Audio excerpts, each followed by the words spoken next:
Welcome to the Small Business Sessions podcast from Enterprise Nation's Business Connected training program and our partners Vodafone Business, Constant Contact, Dropbox and JP Morgan. In this week's episode, I'm joined by Stephen Lane, founder of entertainment memorabilia business Propstore. In the early 90s, movie lover Stephen began hunting for the props and costumes that were used to create his favourite films. That collecting hobby became a business in 1998, and more than 25 years later, Propstore has 70 employees in London and Los Angeles and stores over 25,000 square foot of archive props and costumes. Since it started, Stephen and Propstore have located and auctioned thousands of famous items to collectors around the world. Those famous items include the lightsaber used by Darth Vader in The Empire Strikes Back, Harrison Ford's fedora, and the guitars played on stage by the Gallagher brothers from Oasis. In the show, the entrepreneur discusses how he has grown Propstore, how he tracks down the memorabilia to sell, his tips for establishing a business in the US, and his advice for growing a workforce. So Stephen, thank you so much for joining us on the show. It's a pleasure. Thanks for inviting me in today. No problem at all. Looking forward to discussing your story. So Propstore, do you want to take me back to where it all began? So you're a 90s business. That's when you started. All the way back in the 90s. Man, you make me sound old already. And it was a hobby, wasn't it? So it was a hobby that became a business. Do you want to tell me about that? Yeah, sure. I mean, look, I've always been a passionate collector of things, and I've always had a sort of an entrepreneurial spirit as well, an entrepreneurial streak. So, I mean, literally, I was sort of trading in the school playground when I was 6 years old, buying pencil tops, repainting them and selling them for a little bit more. And so there was something that was always inherently built into me from a trading perspective. That sort of collecting passion manifested itself in the early 90s, actually, when I went looking for the original vintage Star Wars toys that had been released in the 70s that I couldn't afford to buy or I just hadn't managed to collect. And I was just fascinated about sort of seeing if I could rebuild a collection. That led to me sort of visiting a lot of car boot sales. I started putting adverts in newspapers and then started going to toy fairs to resell the doubles and things that I had. And it was at one of those toy fairs where I was offered the sort of very first significant film prop that I bought, which was a Star Wars Rebel blaster. It had been redressed and reworked by the guy who had it. He did a photo shoot for one of the Star Wars mag posters. And so I was like, okay, what do I do with this next? And I tracked down the company who made it, an armourist called Bapti. And I gave him a call and said, I've got this thing. Can you authenticate it? Can you restore it? He said, yeah, come on in. And once I'd had the conversation, shown him the blaster, he said it's real. Well, hey, it was a great big moment for me. This blaster had cost me £500 when I was trading in action figures that were worth 20 quid. So it was a major investment for me back there. And he said, do you want to have a tour while you're here? And I said, yeah, absolutely. And he took me around. And as we walked around on the shelves and in the warehouse, there were these shields from Clash of the Titans and swords from Flash Gordon and pulse rifles from Aliens and James Bond guns. And I said to him, what happens to this stuff? And he said, well, we make it to hire for the film industry.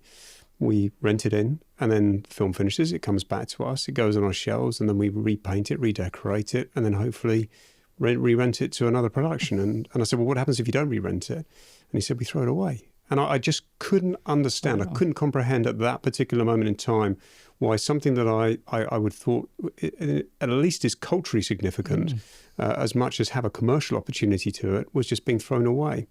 And so I started buying from them. And then that led to me buying from other rental houses. I was like, well, if this rental house has got something, what are these other rental houses? Everybody was doing the same thing, and they all thought I was bonkers. So my passion to collect at that point and trade was moving. It pivoted from the action figures, where it all started, to film props and costumes. It really was in its infancy as a hobby at that time. It really wasn't commercially exploited in any manner whatsoever. It was just pre-internet as well. I had a sign company at the time, which was my first business. I was getting very bored of doing that. And then the internet came along. And I'd sort of built up contacts in the US during that period and overseas in other directions as well through some of the printed publications that were being offered around at that time. And so I knew that there was a demand overseas for these things. And because it was such a niche business, such a niche hobby, really, you had to have some form of reach. You had to be able to access the market, essentially. I knew I had the supply. I was buying everything that was available. The people who were selling to me thought I was potty for buying this stuff, because for them it was just a byproduct of the filmmaking process. And then the internet came along. I was like, okay, well, let's just build a little website and see what happens. And I used to literally photograph, write the copy, post 4 items on a Tuesday afternoon up on the website. By the Tuesday evening, they were sold. Nice. I'd literally pack them up, put them in the boxes, go down the post office and ship them. And that's where it started. And having had a sign company before then, I was sort of like, well, look, I don't really want to work with a large group of people. I don't want to have a big staff or anything. I thought this would remain very much a cottage industry, but the demand was huge. Every time I listed stuff, it was just selling, and it was selling all over the world. So how were you? That's amazing. So how were you? So it was your own website. So people were finding. How do you think people were finding it? Was it because you were one of the only people doing it? I think, I mean, some of it was reflective of some of the connections that I've built up over the years, as I say, through printed material and phone conversations. And so that initial group that I've been trading with already was sort of the driving force. But also, I was quite early for a website. My first website went up probably in 1997. Maybe I was working on it in 1996. Yeah, proper early. Yeah. So there wasn't much certainly nothing by comparison in the way of content, and absolutely nothing like this at all. And I was first mover, so I was able to take a commanding position. And I was the one who was really steering what was happening and the way that this was going to be managed. And so I was very quick to let's ring fence, the market, certainly the supply chain. I was like, buy everything that was out there. Don't let anybody else get a piece of it, and then just slowly feed it into the market at whatever pace it's going to accept it until I understand where the ceilings might be. Mm. And in terms of the funding, was it just you selling it, putting the money back in? And did you take on at that point any external funding for the business, or was it all just organically kind of reinvesting? Yeah, I've never actually taken any external funding. 26 years on. And, for me, that's a badge of honor to a certain degree. But also I look back now, and certainly where I'm at today, I mean, just to give it some context, today we're on 2 continents. So I've got the operation in Los Angeles, which is about 20,000 square foot. I've got about 40 people working for me full time there. In the UK, we're about 15,000 square feet. I've got 30 people working for me there. That's a big payroll, and also technology has moved at such pace since I formed the company that the level of investment that is required, so the capital that's required, the liquidity that's required to keep up with that is challenging, especially, today our turnover is somewhere in the region as a group of about 35 million. Wow. And I'm still self-financing a 35 million pound operation. And it still keeps me up at night, and it still gets me up very early in the morning. So, I do question now, maybe if I'd taken a position perhaps 10 years ago and thought really more deeply about the benefits that could have been brought out of seeking some finance, in really injecting some capital at that point, not only into technology, but also human resources as well. A lot of my team are homegrown, and they've been with me for a lot of them for decades. And that's interesting because I own an auction house, and literally up until January this year, out of my 70 people, I've never had anybody work with me or for me who's ever worked in another auction house. So we literally made it up as we went along. Wow. God, you're proper, it's like proper entrepreneurial, isn't it? Like everything about the business, like you say, no external investment, the long-term employees. Are you kind of like addicted to that entrepreneurial thing? Is that why you think you kind of not given any of it away to investors? Sure, I suppose. I mean, I love the deal making. I love the relationship building. I love the opportunity. I love almost the sort of archaeological aspect of trying to source content. Earlier this year, I flew out to Rome to start to work with some of the costume houses in Rome to see what might still be buried there. Bear in mind, I've stripped out a lot of the rental companies in the UK now. I'm working with production companies. We're working directly with the film studios. In addition, the market has matured, and so the collectors who bought from me 25, 30 years ago, they're rolling their content back into the market. It's massively appreciated in value. So there is content from all these different sources, but at the same time, I love finding things. I love discovering things that have never been found before. And I went out to Rome, and we spent 2 days out there in a costume house. And we ended up finding from The Good, the Bad and the Ugly, I don't know if you're familiar with it, Sergio Leone's epic Western, probably one of the best Westerns of all time. We found Clint Eastwood's duster and his shirt from The Good, the Bad and Ugly. Wow. And it's been hanging on a costume house rental rail for 60 years. That's amazing. And I'm bringing it to auction in November in London, and it's never been seen before by the general public outside of seeing it on the film. So why do you think, no one else had auctioned that? What is it about, that it hadn't happened? Well, a lot of it's about timing. It's about relationships. It's like any business, really. You have to make the contacts. You have to build the contacts. You have to build confidence with the people that you're working with. A lot of costume houses, a lot of people who work within the industry are generational in a lot of instances. And so with this particular costume house, it's over 100 years old. I mean, it started in theatre and then moved into films and TV. And over that time, in fact, I'd been in contact with this costume house probably about 20 years ago. And at that time, the owner was like, no, these are the crown jewels, what we have here. And there was known content there. So they did Cleopatra, for example. So they also had the Richard Burton costumes and the Elizabeth Taylor costumes, some of those. And that was really my target when I was going there.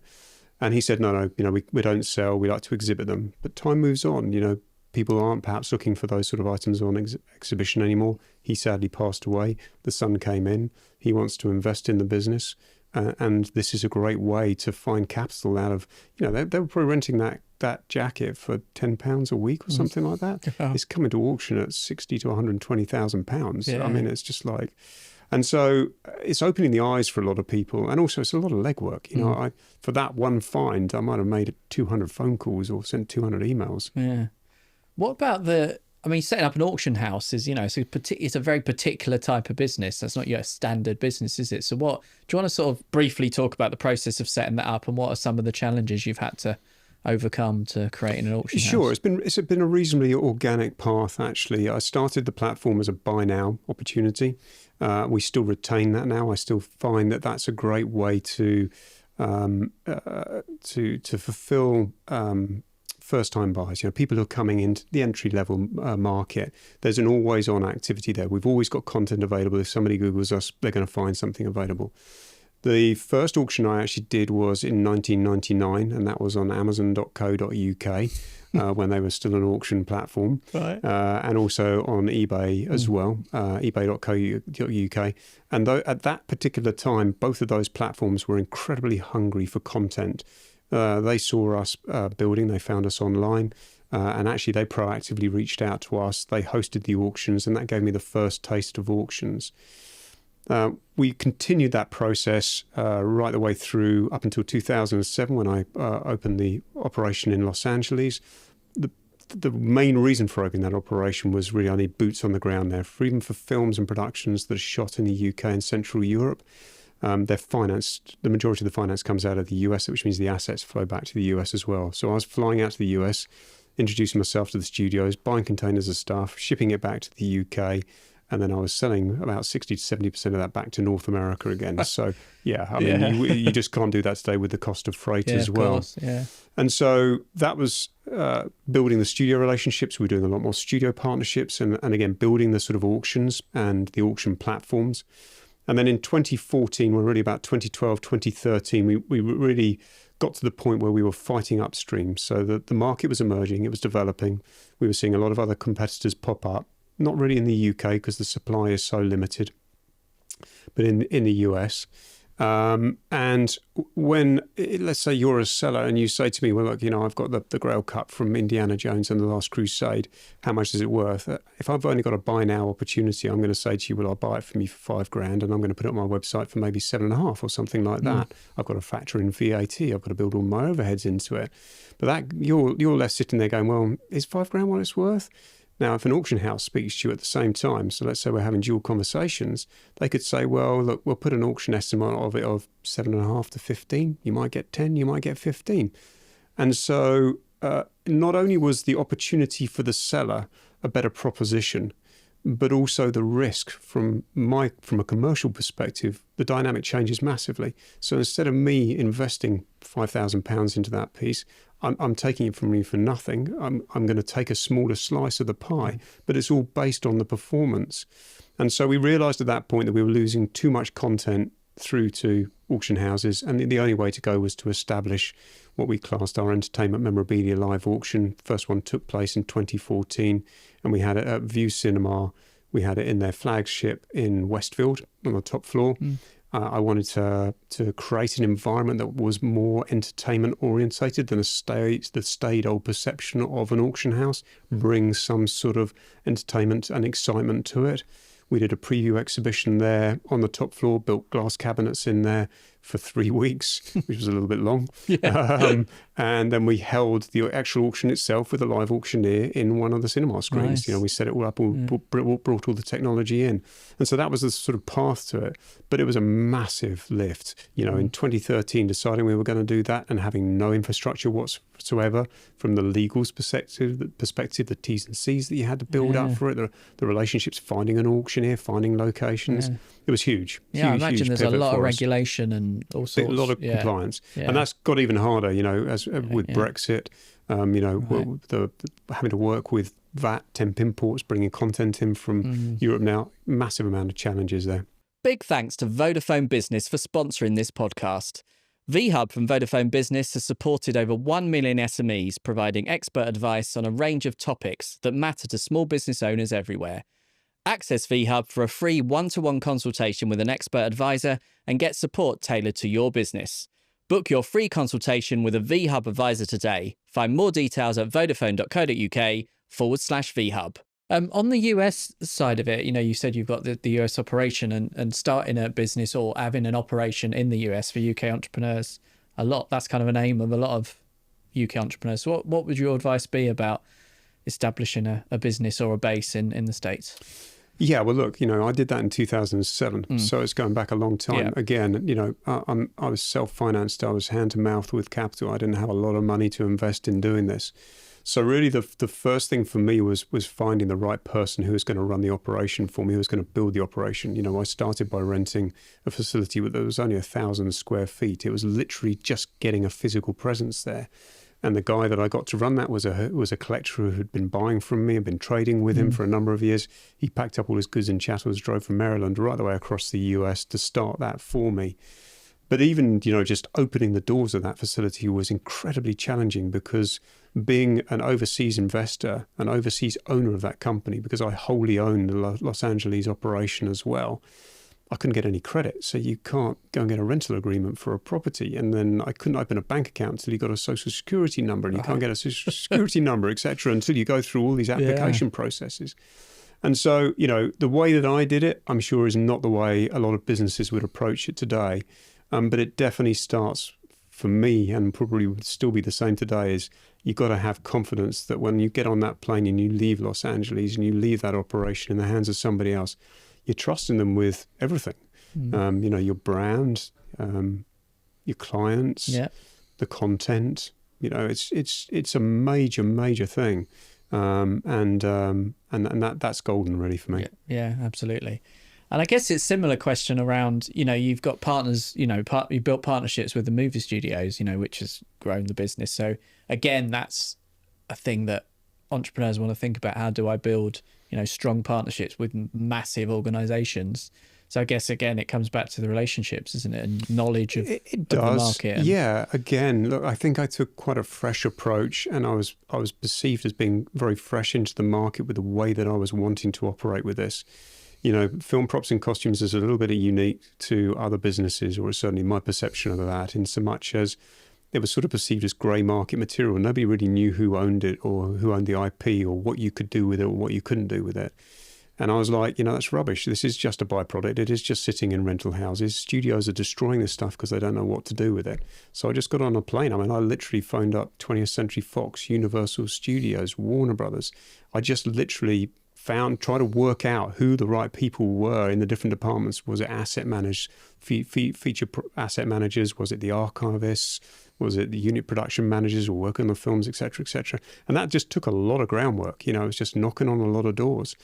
And interesting enough, some of those studios that I introduced myself to at that point, and this is going back, is really sort of the early 2000s. I was first flying to Los Angeles long before I'd started the actual operation there. I was just going to studio meetings and saying, yeah, I'm this kid from London and I'd like to sell your film props. How do we do it? And they're like, well, we don't really sell film props. Yeah. And we just had to construct everything from the ground floor up, and I have some marvelous memories of that time. They're very sort of cliched. I remember I was waiting for a meeting at Universal Studios, actually, and I was on the back lot and I was literally just, I had half an hour to my meeting. I was like, I'm on the Universal Studios back lot. I'm going to go for a wander. And I walked around past all the stages, and this stage door opened and this elephant just walked out in front of me, and this guy with it shepherding it along. I'm just like, this is it. I'm in Hollywood. I've reached it. I've had my moment. Wow. But yeah, it's just those relationships, and as I said, a lot of those relationships 20 plus years later today are still some of the strongest that we've got. That's brilliant. That's great. And also the workforce element, you said you've got 70 staff now. And again, that's another thing. How do you grow a workforce? And you said a lot of the people have been with you since the start. So have you got, is that? Yeah, certainly a number. We're seeing probably a greater churn at the lower level these days than we have previously. And also there's more of those sort of roles and positions. But yeah, somebody who I brought on as a copywriter for me nearly over 15 years ago now, she's director of operations, and so it's sort of just been an organic flow, and she's had no commercial experience outside of Propstore either. Again, some of that's to my benefit, some of it's to our detriment really, and I think that also goes back to the question you asked earlier about sort of investment and finance and capital in the business. If I'd had more money, I think I would have brought in greater levels of expertise much earlier, and invested in the human resources and not just made do. And look, the guys that I've got, the team that I've got, they're absolutely brilliant, and they're incredibly passionate about what they do and fully engaged as well. They're all about Team Propstore. They're all about the brand. But having brought in a new managing director at the beginning of this year, and he's ex-Christie's, who's been with Christie's for years, suddenly I've got somebody who's involved in the business who actually knows best practice within the auction world. And I'm sure this would be the same for any other business. When you bring in that level of expertise, it's like a breath of fresh air, but it comes at a price. He's the highest level on the salary pay grade for us, and it's a big commitment to do that. Yeah. But what he could, like you say, what he brings to the business is, amazing. Yes. It's a balancing. And I think, with any startup, with any small SME, you're always at the point where, do I have enough money to employ the right people to do this? Do I have the money to bring in more expertise, or are we putting that into tech, or are we putting, what are we investing into? And you're constantly spinning those plates all the time. And I'm sure every other small business owner has said the same thing to you. Yeah. What about, the rise of platforms, movie like Netflix, Apple, all of Paramount Plus, all of them? Has that kind of helped your business because there's more shows, or and at the core of depth? There is still cinemas, but they're not as popular. Has that kind of helped help your business, the rise of all of these platforms and new content? Yeah, I think that with every opportunity, there becomes an array of different opportunities out of that. So more content in production certainly helps, but not every show that you see has a policy to resell assets. So it's only a very, very finite amount, where we've worked those relationships, and maybe where some of our other competitors have worked some of those relationships. And by the way, we are the leaders for working with film and TV production companies. We're just partnering with AMC at the moment. Right now, we've got the Walking Dead auction live on propstore.com. Nice. And so, there's a prime example of where it is working for us. And we've done hundreds of TV show auctions over the years. And so I think it's a great thing. It spreads the word. What's really fascinating to me, and again, it's sort of a little bit unique to our business in so much as, we're having a Walking Dead auction right now, and we're pitching that into the Walking Dead marketplace, partnering with AMC, and it opens up this whole new field of collectors who might have never known that you can collect film props and costumes. And believe you me, I'm still educating all the time. There are billions of people out there who have no idea that you can own a film prop or costume. Yeah. And so that's the real benefit there, where we partner with these big studios and we have these big shows that we deliver for the studios to market. Not only have you got the Walking Dead fans who come on board and go, wow, this is astonishing. I want to own Negan's bat or whatever it might be. But then they're looking at Propstore and going, well, now I've got Negan's bat. What's the next thing that I want? And maybe it's something from Star Wars, or maybe it's something from Aliens or Batman, or maybe it's the Good, the Bad and Ugly duster. Who knows? Yeah. And that's the great thing about every studio partnership auction that we run. We know that we're opening up the market that little bit more, building in new collectors, creating that circle of content as well. And as I was saying earlier on, that's become incredibly healthy now. Going back probably only 5 years ago, I would be up at nights just wondering where the next supply of the great stuff is coming from. And it's one of the drivers for me to go out searching and hunting for this content as well. Yeah. But now we see so much more that's just floating in the ecosystem. And, we just get a constant stream of inquiries from people who have things to sell. Amazing. So who are the people that are buying it? And have they, the economic downturn and the cost of living and has they been affected by this? Who are these people buying the Walking Dead costume? Well, I think initially you're starting with passionate cinephiles. People are really passionate about film. People are passionate about the TV programs. That's going to be a foundation there. Collectors, people who buy film props and costumes have generally collected something else previously, because it can be quite a big step up. An entry-level piece, that bat that I'm talking about, if I remember rightly when I checked it last night, it was probably sitting at about $7,000. Foam rubber bat with the barbed wire wrapped around it, if you know the series. Yeah, so it's about $7,000. It's lumpy. Yeah. There's some items in the auction that are a few $100s, but even a few $100s for a lot of collectors is much higher than there would be if you're buying an autograph, you're collecting posters or other comparable entertainment memorabilia related categories. And so I think you've got your passionate collectors, you've got your cinephiles, you've got your people who love the show, love the content. I think we've seen a lot of people who speculated. They've come in and invested over the years. The values have just exponentially risen, multiples. A prime example is going back in the early 90s, there was a TIE fighter helmet from Star Wars that was sitting at a collector's convention at the NEC called Memorabilia. And it was for sale for £3,000, and everybody was walking past and laughing their heads off that this guy would ever get £3,000. I actually ended up owning that a number of years later. It went out for me, came back for me. I re-auctioned that last year, and it sold for £540,000. Wow. Yeah. Yeah, that's a good investment. Yeah, and okay, that's an extreme, but we've seen an awful lot of that. So we've had speculators come in as well. But then in addition to that, we are finding historically, culturally significant artifacts. In the auction we had earlier this year in August, we had Harrison Ford's Indiana Jones fedora, and that is at a next level piece. That's museum, that's institutional. That becomes a whole new field of buyers as well. So it's an incredibly eclectic array. It's global. Obviously, it's all over the world. You get pockets of different levels of interest in different genres and different film titles and productions in different places.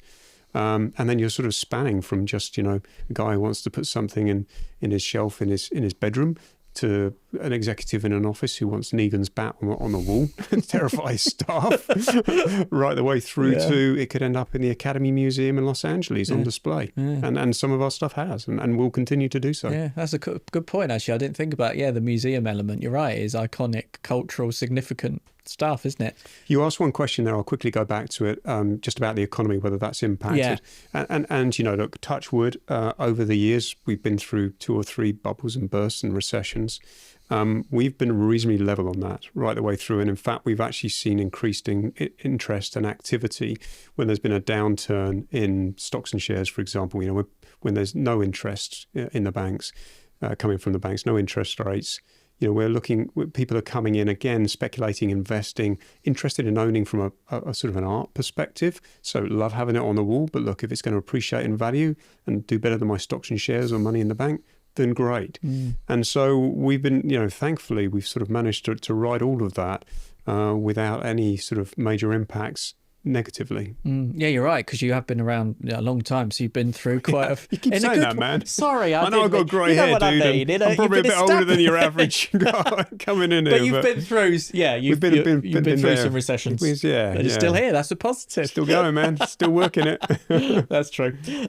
You've also, one of the great things you've done is you've won a Queen's Award for Enterprise and now a King's Award for Enterprise as well, which is seen as, the most prestigious award to win for international trade, isn't it? So do you want to talk about that and what impact has that had on the business? Yeah, sure. I mean, most people don't really know how you'd even go about applying or being introduced to that process. For me, we had a visit from Lord Lieutenant Voss, who's the Lord Lieutenant for Hertfordshire, where our business is located, and he just touring local businesses. And he said to me when he came through, loved the business, thought it was really unusual. We should go for this award. And there's a range of different awards that you can go for. International trade is just one of them. We sort of looked at what the opportunities were there and what the process is, and it is very much an application process. So, you fill out the forms, you have team meetings, you get your crew involved with it, you build a narrative around the business, you tell the story in an interesting way. But underlying that, you have to have performance figures that back up whichever level of award it is that you want to go for. For us, we had to have 3 years, year-on-year exceptional growth. Which we had during that period that we applied for the Queen's Award. So we applied for the Queen's Award 2019. We received it in 2020. And that was, it was a major moment for us. Unfortunately, I didn't get to sort of undertake the garden party at Buckingham Palace. It was all pandemic period. Oh, of course, yeah. And then actually, sadly, before there was any opportunity to do any more, the Queen became a little bit too ill. And that never happened. But for us, as a company operating internationally, something like that is actually quite a big deal, especially as we're doing so much business in the North American market. As I said, 65-70% now is North America exports for the UK operation. And so, when I'm having meetings with studio executives and, it's on your email footer or it's on your literature that you're handing out. It's like, wow, what's the Queen's Award? How did you get a Queen's Award, man? Approved. Yeah, exactly. and it's a great conversation starter. It demonstrates a degree of excellence in our brand that steps us one step ahead of our competition. There are only a few hundred companies each year that get awarded this, so it is a big deal, and it is a process that you go through. And actually, it's just the process itself is highly beneficial because you're really reflecting on the business and considering the way that you're operating and not only how but the why as well. And it also really helps bring the team together to talk about the business when you're generally so immersed in BAU that you just don't think about anything else outside of that, let alone looking backwards at what you're doing and why you're doing it. So that was exceptional. You can keep that award for about 5 years. You can have a flag up above your office if you want to. You can use the crest as well. And then in that sort of fourth year, coming into the fifth, you can reapply. So I think it's after 3 years, you can reapply. We'd had another great period. And I was like, you know what, we should go for it again. The King's Award, things have changed. And we went through the same process, and thankfully we wrote a great story again. And it goes through a panel of judges who review all of the applications, and we were awarded it. And look, that's been a moment for me. I was invited to Windsor Castle for a royal reception, and I got to meet His Majesty King Charles, and I shook him by the hand, and it was just like, how would I have ever perceived, 27 years ago that trading in film props would end up putting me in that environment and shaking hands with the king. It's just astonishing. You didn't have a prop with you. You didn't wear the Indiana Jones hat or the lightsaber Darth Vader. You know what? I didn't, but we did talk about it. And I chatted with him, and I know that he's into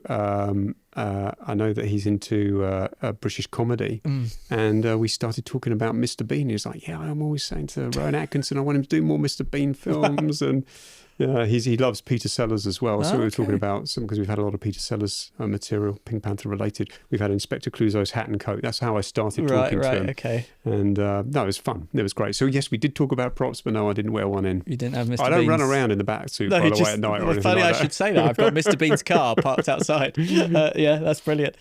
Just finally, then, what's the future? Like, where do you see the business going? Well, I think diversification is something that I really started to bring a focus on about 5 years ago. I was like, look, this is great. We've had accelerated growth, year-on-year growth, year-on-year profitability for 25 plus years, brilliant. There's a lot more people entering the marketplace. There's a lot of crossover activity with us, with our buyers, with our clients. As I said, they're not just collecting film props and costumes. They're into posters. They're into animation art. They're into toys, etc. So we've held vintage toy auctions. We launched a poster division, which we've run out of the UK now for the last 4 or 5 years. We launched that in Los Angeles just about 18 months ago. We had our first $1 million poster sale, which took place only a few months ago now, which was a really big moment for us. 2 years ago, we diversified into music. So I think music is a marketplace that has huge opportunities, huge potential. Again, a massive amount of crossover spending with collectors as well. But I think there's also a comparable wealth of content out there, not only from modern bands, contemporary content, but also going back to yesteryear that's out there already in the ecosystem, that's already rotating.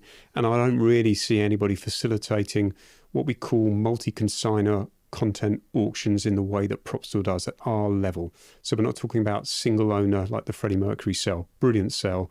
That's a single collection that gets brought to market with one auction house. I'm talking about auctions that we run where for an auction house, for an auction that we're running like the entertainment memorabilia auction that we've got running in November, that's 1,800 lots over 4 days, and I have about 400 different consigners for that. Wow. And I don't see anybody doing that with music, and I think we're pushing into that market. We're year 3 this year, and I think we're low estimate of auction content going into the November sale for just music alone is 2 million. Last year it was 800,000. The year before that was 600,000. I think we're getting a foothold, and I could see us expanding into music also in the US as well. And so I think there are a lot of other opportunities for us for further diversification. I think there's an argument for us also moving perhaps more into luxury goods down the line. I could see us operating with something like rare handbags, for example. It'll be a big departure from what we're doing, but we rebranded about 3 years ago and took a lot of the entertainment memorabilia emphasis away from our branding, specifically so we could be recognized more as an operator within just auctions in general. We could be considered for selling cars or watches or whatever it might be down the line. So I think there's some of that. But I think there's also this continual discussion, the internal narrative about, is it time now to seek investment, to get to the next level, to really draw ourselves forward? Because the sort of people that we're competing with now at that level are billion-dollar companies. Heritage, Golden's just been bought by eBay. Heritage is already a billion-dollar company. Christie's, they've been in business for hundreds of years. We're challenging some really major players in the industry, and it's going to get to the point where to continue to do that, we're going to need to take on some significant investment in some capacity or other, I think, as well. That's amazing. Well, maybe you come back on a future series and let us know how it went. It's a fascinating story. Stephen, thank you so much for joining us on the show. No, it's been a pleasure. Thanks for your time. Thank you. You've been watching Enterprise Nation's Small Business Sessions podcast, powered by Business Connected and our partners Vodafone Business, Constant Contact, Dropbox and JP Morgan. If you've been inspired during this episode, head to enterprisenation.com/business connected to register for webinars and to access free business training. Don't forget to like this video and subscribe to our channel, and we'll see you next time.